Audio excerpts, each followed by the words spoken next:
ઓમ જ્ઞાનતિમિરન્ધસ્ય જ્ઞાનાંજનશલાકાય ચક્ષુરુન્મિલિतं યેન તસ્મૈ શ્રી ગુરુવે નમઃ. હરે કૃષ્ણ. શ્રી કૃષ્ણ ભગવાનની જય.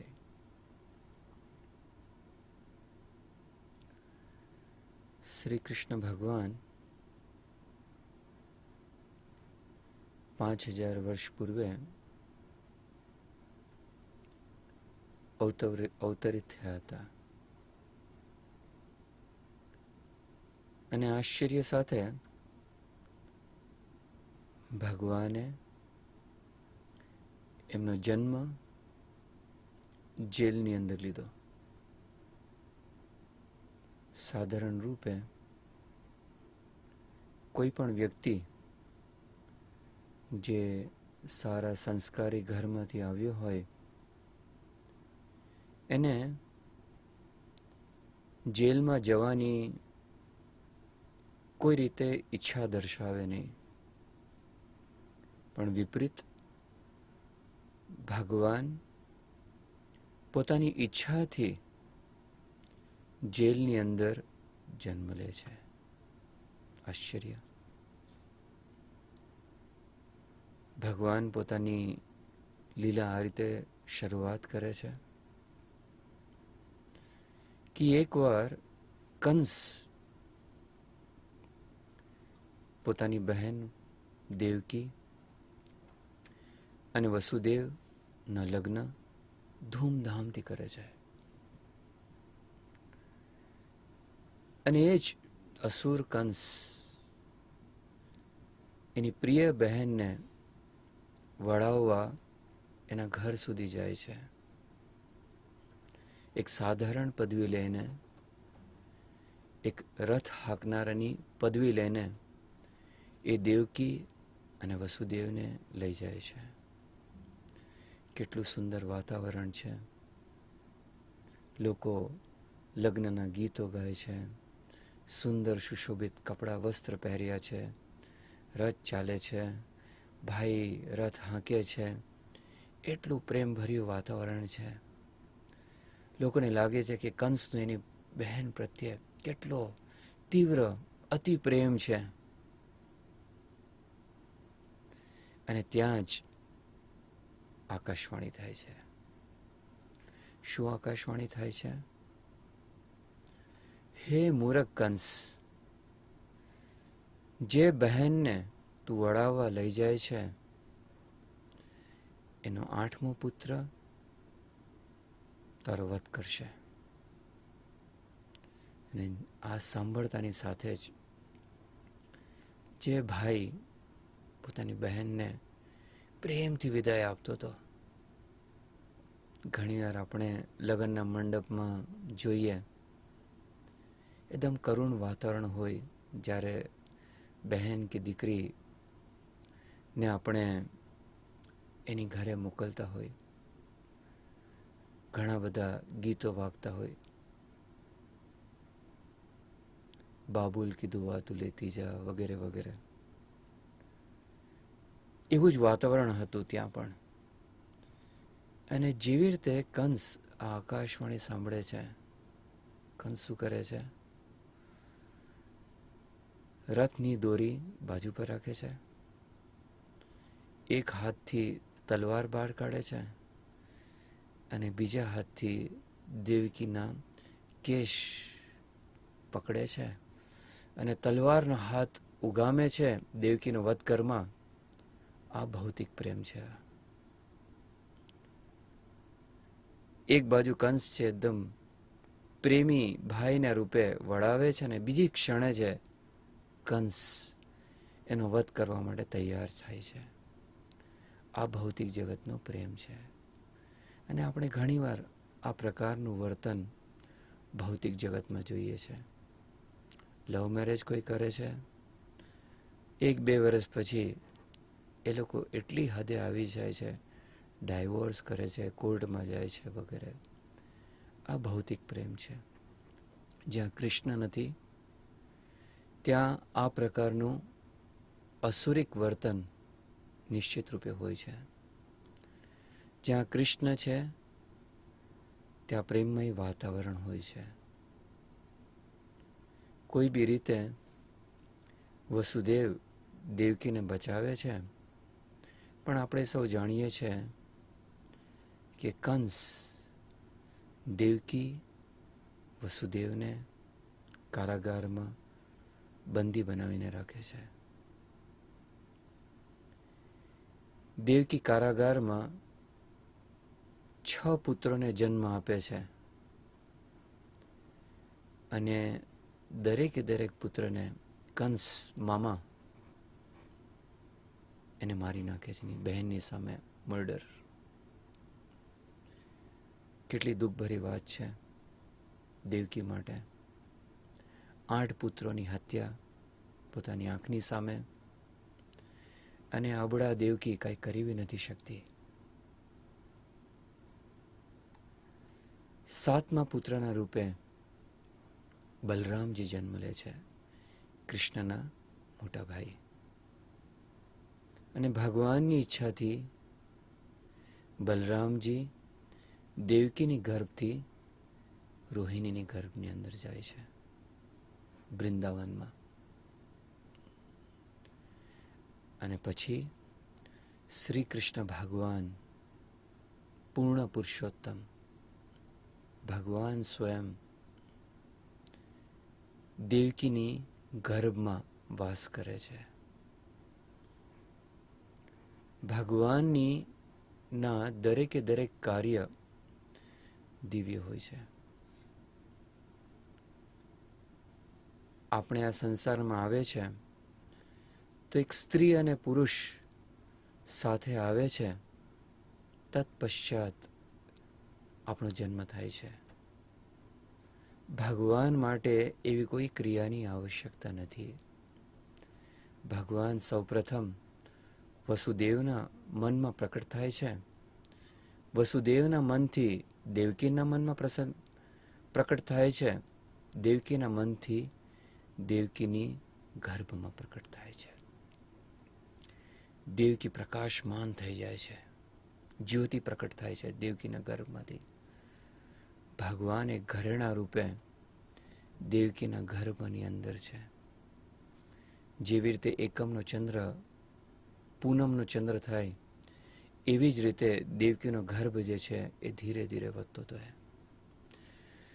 દેવતાઓ દેવકીને ગર્ભમાં ભગવાન જે સ્થિત હતા એને પ્રાર્થના કરવા આવતા હતા અવારનવાર. અને શ્રી કૃષ્ણ ભગવાન અષ્ટમીએ ભગવાન જેલની અંદર, મથુરાની જેલની અંદર અવતરિત થાય છે. ઘણીવાર આપણને લાગે કે આપણે બી ભગવાન સમાન જ છે, પણ શ્રીમદ ભાગવતમમાં વર્ણન છે કે કૃષ્ણ પહેલા કેવી રીતે અવતરિત થાય છે.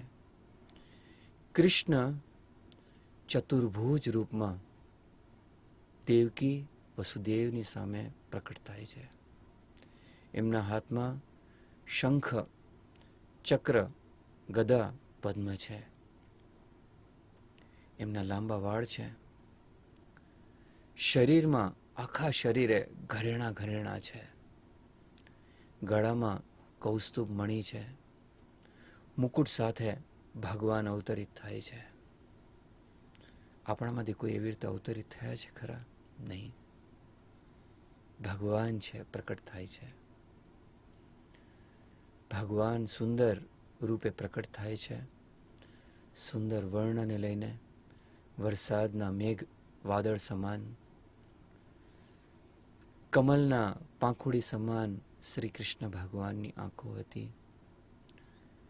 લાલ બિંબા ફળના સમાન એમના હોઠ હતા.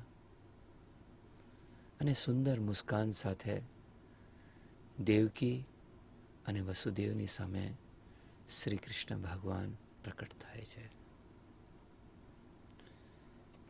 અને દેવકી અને વસુદેવને આ રૂપે દર્શન આપીને ભગવાન વસુદેવને આજ્ઞા આપે છે કે મને તમે બ્રજની ભૂમિમાં લઈ જાઓ. અને પછી શ્રી કૃષ્ણ ભગવાન દેવકી અને વસુદેવનું વાત્સલ્ય સ્વીકાર કરવા માટે નાના બાળકનું રૂપ લે છે. અને વસુદેવજી શ્રી કૃષ્ણને વહાલ તો કરે છે, પણ શ્રી કૃષ્ણની આજ્ઞાનું પાલન કરીને એ ગોકુળમાં લઈ આવે છે, નંદ યશોદાની ઘરે. શ્રી કૃષ્ણ ભગવાનને રાખીને વસુદેવ યોગમાયા ને પાછા મથુરા લઈ જાય છે. બીજે દિવસે બ્રજમાં ચોતરફ બધાને જાણકારી થાય છે કે નંદ અને યશોદાને એક પુત્ર થયો છે, એકદમ સુંદર પુત્ર.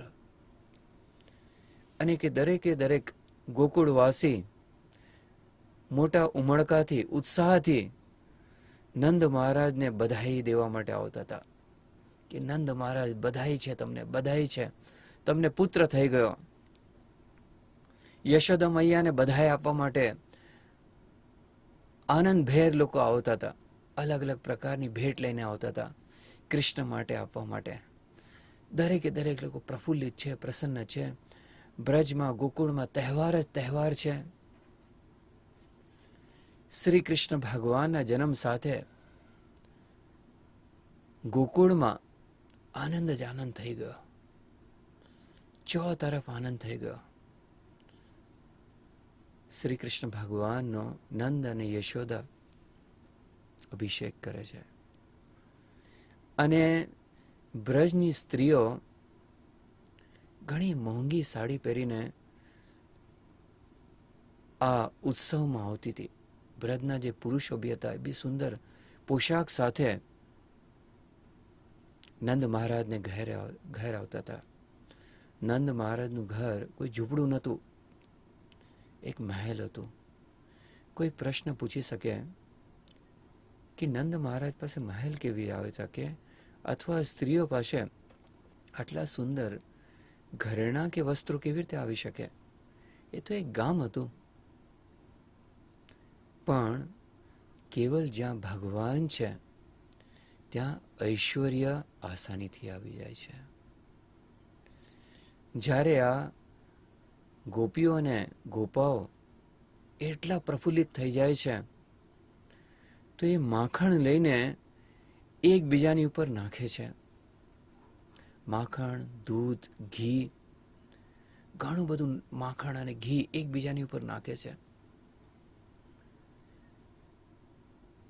એટલું બધું ઐશ્વર્ય, અકલ્પિત ઐશ્વર્ય. જ્યારે બ્રજ માટે વર્ણન છે કે ગાય બ્રજમાં જ્યારે ચાલે છે તો બ્રજમાં જે બ્રજ રજ છે એ હંમેશા ગાયના દૂધથી એ મિક્સ હોય છે. કારણ ગાય એટલું બધું દૂધ જે બ્રજની ભૂમિ પર ટપકાવતા હોય છે, એટલું બધું ઐશ્વર્ય છે. સ્ત્રીઓ પાસે સોનાના આભૂષણો હતા. નંદ મહારાજે એ સુંદર અવસર પર નંદ મહારાજે બ્રાહ્મણોને દાન આપ્યું. દાનમાં નંદ મહારાજે ગાયો આપી, લાખો ગાય. આશ્ચર્ય સાથે દરેકે દરેક ગાય સોનેથી મળેલી હતી, સોનાના આભૂષણ હતા. આ બ્રજનું ઐશ્વર્ય. આપણે ઘણીવાર આપણને લાગે કે આપણે ભૌતિક પ્રગતિ કરી છે, પણ જે ઐશ્વર્ય બ્રજમાં હતું એ આપણી પાસે નથી. કારણ જ્યાં ભગવાન છે ત્યાં ઐશ્વર્ય તરત આવી જાય છે. શ્રી કૃષ્ણ ભગવાન દ્વારિકામાં હતા, અસીમિત ઐશ્વર્ય હતું. તો ચતુર વ્યક્તિ શું કરે છે કે પોતાની ઘરે ભગવાન રાખે છે, કીર્તન કરે છે, ભગવાનની સેવા કરે છે, નાના બાળ ગોપાલની સેવા કરે છે, અથવા કૃષ્ણના મોટા રૂપની સેવા કરે છે. પણ ખાસ કરીને કળિયુગમાં આપણે કીર્તન કરીને ભગવાનની સેવા કરીએ છીએ. આપણે નંદ મહારાજની ઘરે ખુશાલી જ ખુશાલી હતા. ત્યાંના જે એકત્રિત લોકો હતા એકદમ આનંદભેર એ લોકો કીર્તન કરતા હતા. નંદ ઘે આનંદ ભયો, જય કનૈયાલાલ કી. નંદ ઘે આનંદ ભયો, જય કનૈયાલાલ કી. ઘે આનંદ ભયો, કનૈયાલાલ કી. નંદ ઘે આનંદ ભયો, જય કનૈયાલાલ કી.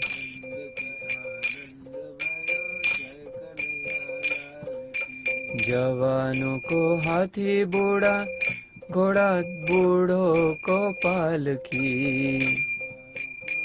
थी घोड़ा बूढ़ो को पालकी. जवानों को हाथी घोड़ा बूढ़ो को पालकी.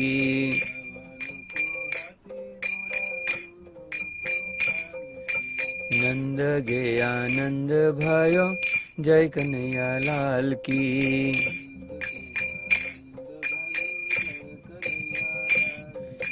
जय कन्हैया लाल की, जय कन्हैया लाल की.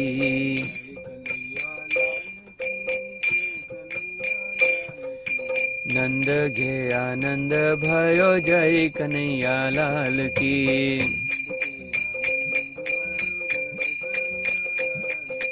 नंद घे आनंद भयो, जय कन्हैया लाल की.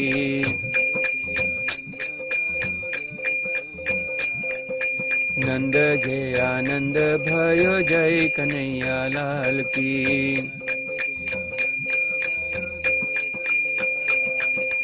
जय कन्हैया लाल की, जय कन्हैया लाल की.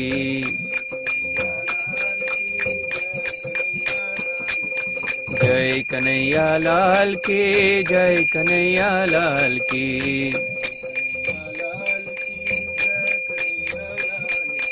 नंद घे आनंद भयो, जय कन्हैया लाल की.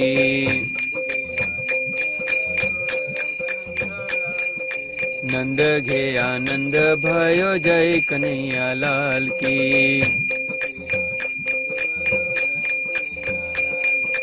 नंद घे आनंद भयो, जय कन्हैया लाल की.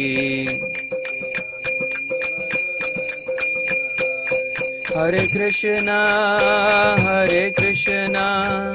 कृष्णा कृष्णा हरे हरे. हरे राम राम राम हरे हरे.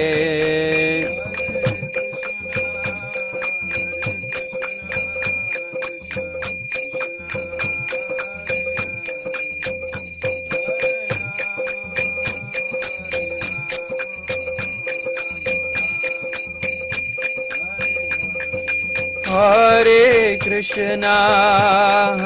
कृष्णा कृष्णा कृष्णा हरे हरे. हरे राम राम राम हरे हरे.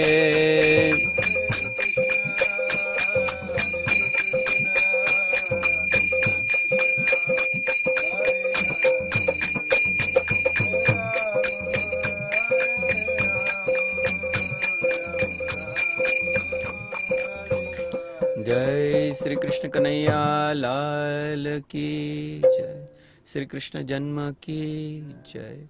श्री गोकुल धाम की जय. हरे कृष्ण.